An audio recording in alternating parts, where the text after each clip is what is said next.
안녕하세요. 90kg이 넘는 체중에서 30kg을 감량한 한의사, 살 빼본 한의사, 빼본한 이성진입니다.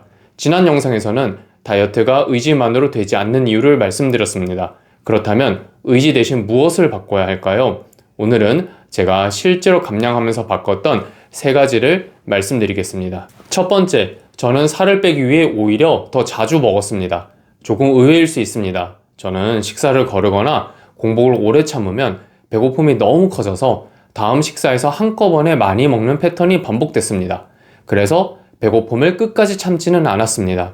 식사 간격이 길어질 때는 과일이나 견과류처럼 미리 정해둔 간식으로 공복을 끊었습니다. 단 배고프다고 아무 간식이나 먹은 것은 아닙니다. 빵이나 과자, 달콤한 음료처럼 정제 탄수화물과 첨가당이 많고 열량이 높은 간식을 자주 먹으면 오히려 하루 전체 섭취 열량이 늘어 체중이 증가할 수 있습니다. 과일과 견과류도 무제한으로 먹진 않았습니다. 다음 식사에서 한꺼번에 많이 먹지 않도록 필요할 때 정해둔 양만 먹었습니다. 공복 후에도 과식하지 않고 식사를 안정적으로 관리할 수 있는 분이라면 굳이 간식을 추가할 필요는 없습니다. 하지만 저처럼 오래 굶은 뒤 한꺼번에 많이 먹는 패턴이 반복되는 분이라면 배고픔을 무조건 참는 방법은 오래가기 어렵습니다. 핵심은 자주 먹으면 살이 빠진다는 것은 아닙니다. 저에게는 적게 먹기 위해 한꺼번에 많이 먹을 만큼 배고파지지 않게 하는 것이 먼저였습니다. 두 번째, 완벽한 식단표 대신 제 일정에 맞춰 반복할 수 있는 메뉴를 만들었습니다. 직장인이 사내 식당을 이용하는 것이 아니라면 점심마다 외식을 하는 경우가 많습니다. 이런 상황에서 매일 완벽한 다이어트 식단을 찾고 식단표를 세세하게 지키는 것은 현실적으로 어렵습니다. 그래서 저는 일주일에 한두 번 정도는 제 일정에 맞춰서 반복해서 먹을 외식 메뉴를 정해뒀습니다. 예를 들어 저는 야간 진료가 있는 날에는 저녁을 먹지 못하고 계속 진료해야 합니다. 이런 날 점심을 샐러드만 가볍게 먹으면 저녁에 배가 너무 고파 진료에 집중하기 어려울 수 있습니다. 그래서 일주일에 한 번 정도 제육쌈밥을 먹으러 갑니다. 밥은 처음부터 조금 덜어놓고 고기와 쌈채소는 충분하게 먹습니다. 탄수화물을 아예 먹지 않는 것이 아니라 제 일정에 맞게 밥의 양을 조절하는 것입니다. 반대로 야간 진료가 없는 날에는 저녁을 제 시간에 먹을 수 있기 때문에 점심을 조금 가볍게 먹어도 괜찮았습니다. 그럴 때는 닭가슴살이나 달걀처럼 단백질이 포함된 샐러드를 선택할 수 있습니다. 중요한 것은 제육쌈밥, 샐러드 이런 특정 메뉴가 아닙니다. 다음 식사까지 남은 시간과 그날의 업무 일정을 고려해서 반복할 수 있는 선택지를 미리 만들어 두는 것입니다. 저는 매 끼니마다 의지로 좋은 음식을 고르는 것이 아니라 고민하지 않고 선택할 수 있는 메뉴를 만들어 뒀습니다. 다이어트는 매일 완벽한 메뉴를 찾는 것이 아닙니다. 내 생활에서 반복할 수 있는 메뉴를 만드는 것이 중요하겠습니다. 세 번째, 한 번 많이 먹었다고 다이어트를 포기하지 않았습니다. 다이어트 진료를 하다 보면 이런 말씀을 많이 듣습니다. 원장님, 이번 주에 회식이 있어요. 주말에 가족 모임이 있는데 어떻게 해야 하나요? 다이어트를 하더라도 회식이나 모임처럼 피하기 어려운 일정은 생깁니다. 그렇다고 모임에 전혀 참석하지 않거나 먹고 싶은 음식을 계속 참으면서 살 수는 없습니다.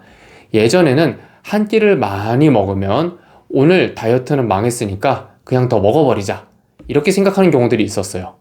그러면 한 번의 과식이 주말 전체의 과식으로 이어지곤 했습니다. 그래서 저는 하루가 아니라 모임 전후로 3일간의 섭취량을 평균으로 생각하기 시작했습니다. 예를 들어 토요일에 빠질 수 없는 모임이 있다면 금요일과 일요일 식사를 평소보다 조금 가볍게 조절하는 것입니다. 여기서 가볍게 먹는다는 것은 식사를 굶는다는 뜻이 아닙니다. 밥이나 면의 양을 조금 줄여주고 고열량 간식이나 야식을 피하면서 단백질과 채소가 포함된 식사를 하는 정도입니다. 모임에서도 먹고 싶은 음식을 먹되 술과 디저트까지 모두 무제한으로 먹지는 않았습니다. 다음 날에는 죄책감 때문에 굶거나 무리하게 운동할 필요는 없어요. 다시 원래 식사로 돌아와도 괜찮습니다. 처음에는 3일 정도의 평균을 확인했고 익숙해진 뒤에는 일주일 전체의 흐름을 보며 조절했습니다.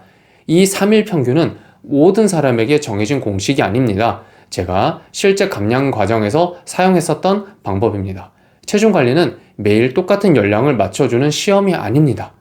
하루 많이 먹었다고 포기하기보다는 며칠간의 전체 섭취량을 무리 없이 조절하는 것이 중요합니다.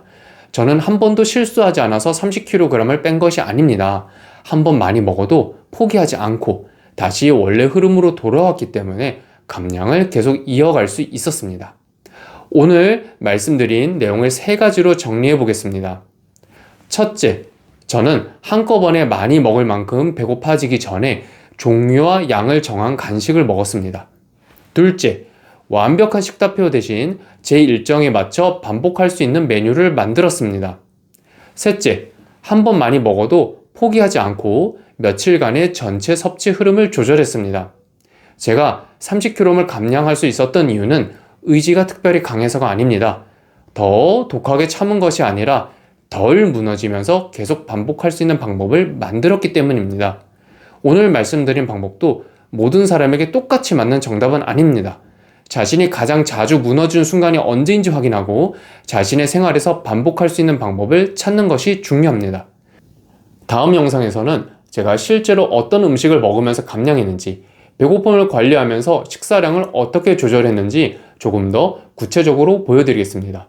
앞으로 이런 동영상이 궁금하시다면 좋아요와 구독 부탁드립니다. 오늘도 가볍게 빼